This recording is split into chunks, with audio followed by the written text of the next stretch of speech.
Okay, let's talk about summer.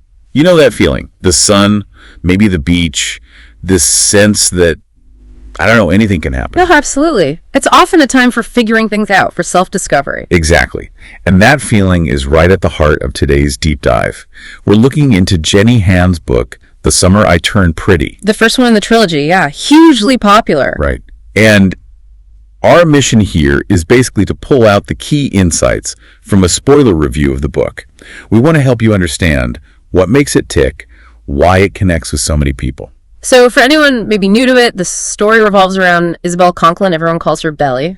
And she has this yearly ritual, right? Summer at Cousins Beach. That's the one. She goes with her mom, her brother Stephen, and then there's her mom's best friend Susanna and her two sons. Ah, yes, the Fisher brothers, Conrad, who's described as, quiet, maybe a bit moody, the older one. and Jeremiah. Who's much more the cheerful, friendly type, always seems to be smiling. So this specific summer, the one in the first book, it's different for Belly. The review we looked at really emphasizes this. Definitely. She's 16. She's grown up. People are noticing her. Boys are noticing her. And she gets tangled up in feelings for both Conrad and Jeremiah.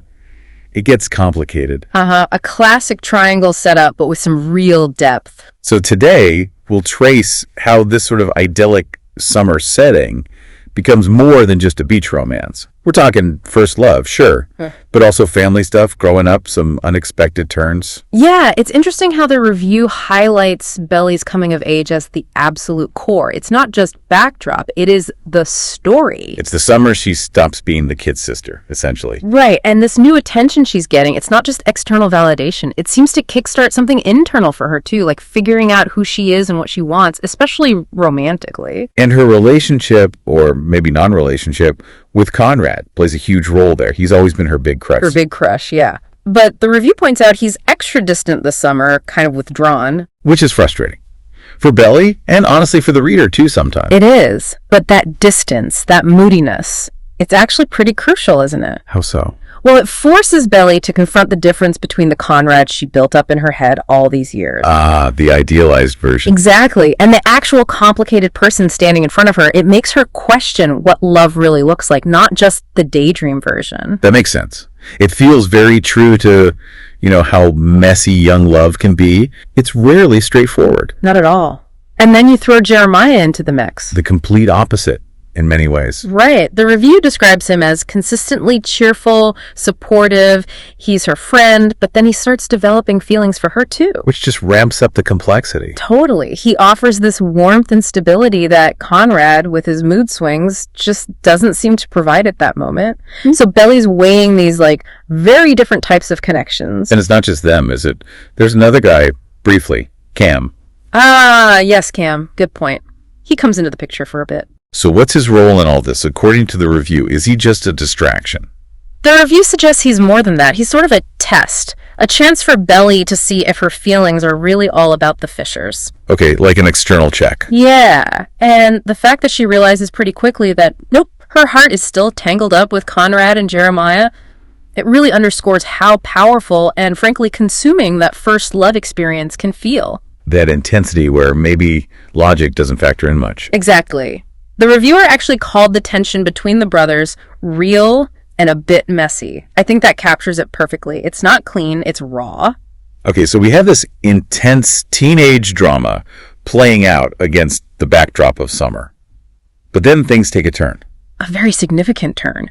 The review points out that towards the end of the summer, there's a major revelation. This is about Susanna, right? Yes. They find out that Susanna's cancer, which everyone thought was gone, has actually come back. Wow. Okay. That changes everything. Completely.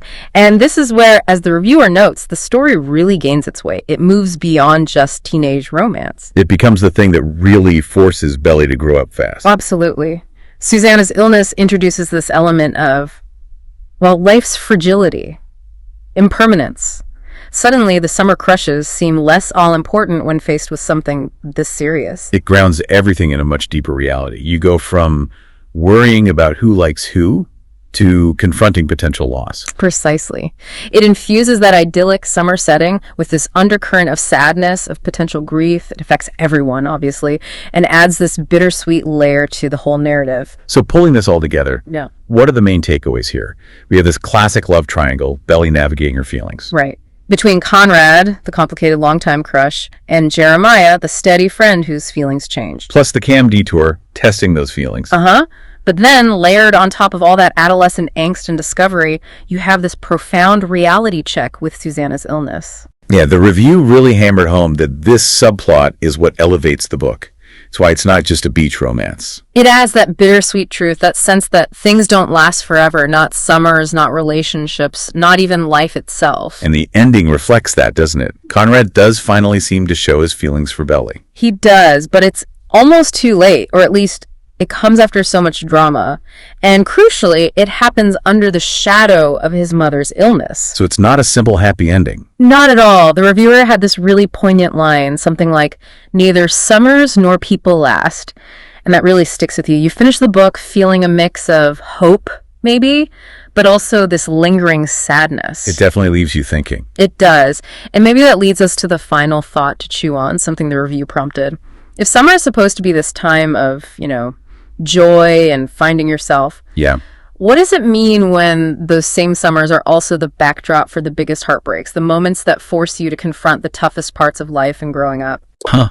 How do you hold on to the beauty of those perfect summer moments when you know endings are coming, when things get so complicated? Exactly. It kind of suggests that maybe real growth, real maturity doesn't happen just in the sunshine. Maybe it's about learning to navigate the storms too.